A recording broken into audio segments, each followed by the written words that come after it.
और आप सभी के हृदय में विराजमान है सदगुरु स्वामी। अरे बाबा, बिना उनके कोई नैया पार नहीं हो सकता। कहना है कैसे एक लाइन शुरुआत है भजन के माध्यम से।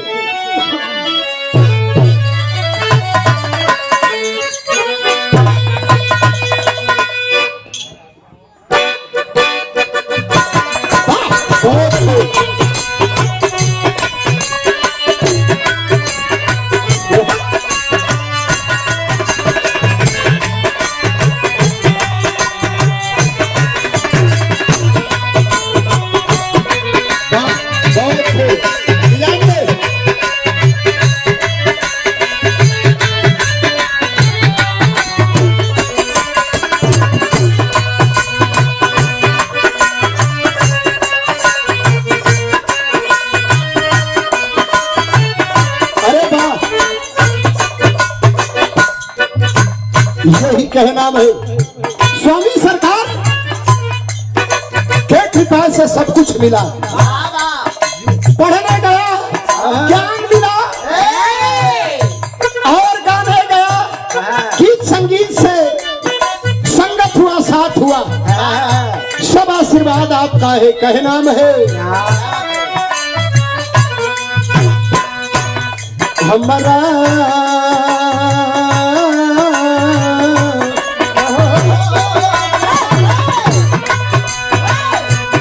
हमारा बहुत में आईना हमारे स्वामी जी हो।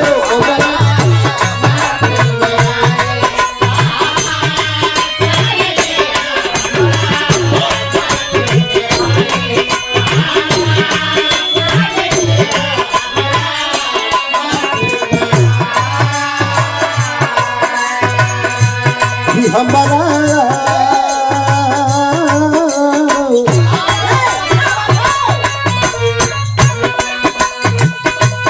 हमारा महफिल में आईना हमारे स्वामी जी हो।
के बिना सब कुछ अधूरा है।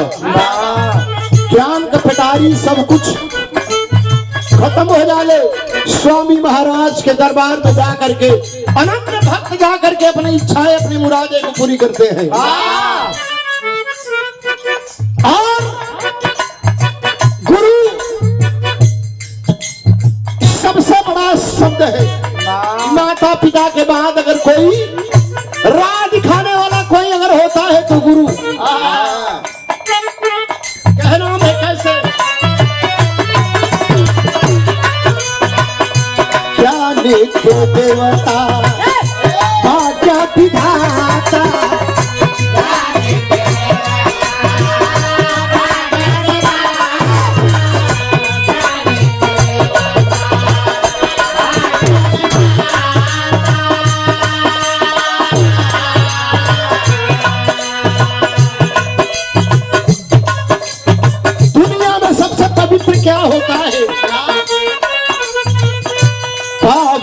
पवित्र होला गुरु का चरनिया।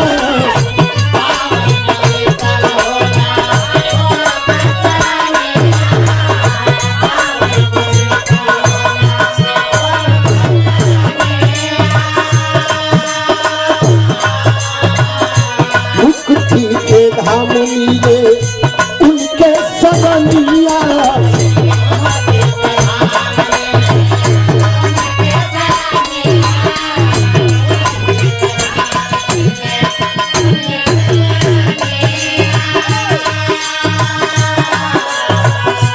वही बाबा जगी में महान स्वामी जी है।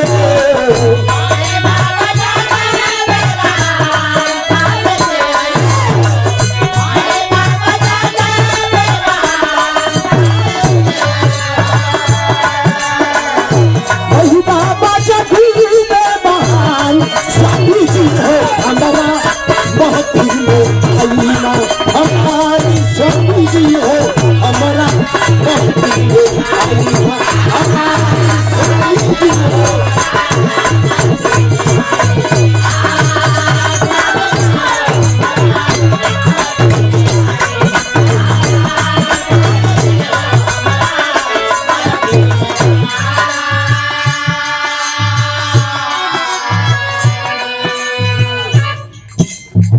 दावा कराए स्वामी महाराज तेरे चरण मैं जितना शीश झुकाता हूँ उतना ही ऊपर जाता हूँ। कृपा करे महाराज कह रहा है ज्ञान के देवता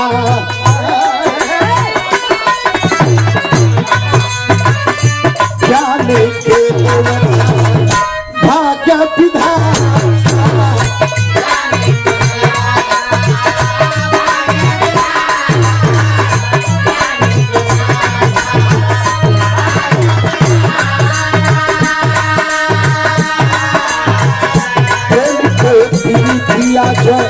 कथिया में बाता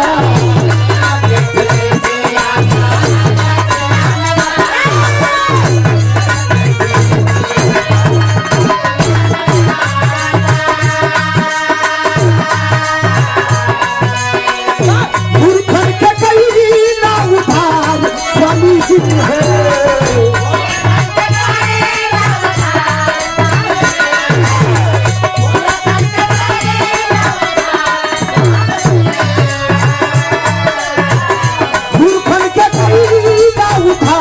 स्वामी जी हो हमारा महफिल में आईना हमारे स्वामी जी हो।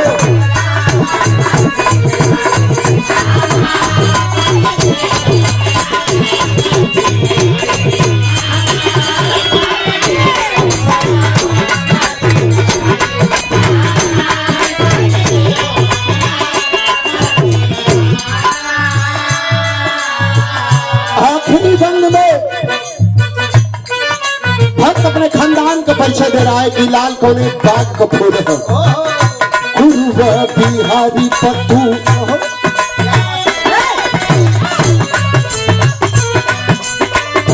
गुरु बिहारी पत्तू स्वर्गवा के वासी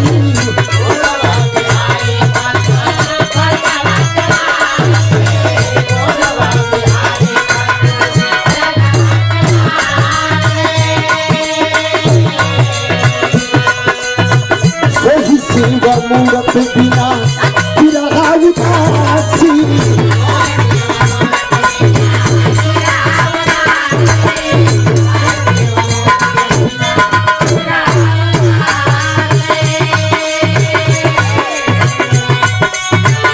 राहुल नगेश ठिकाना स्वामी जी हो।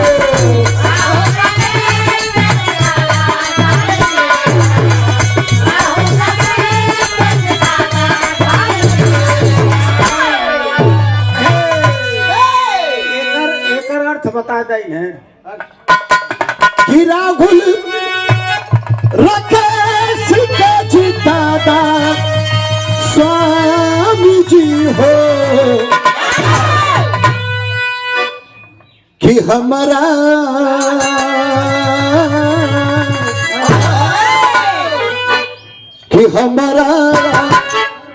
महफिल में आईना हमार स्वामी जी हो।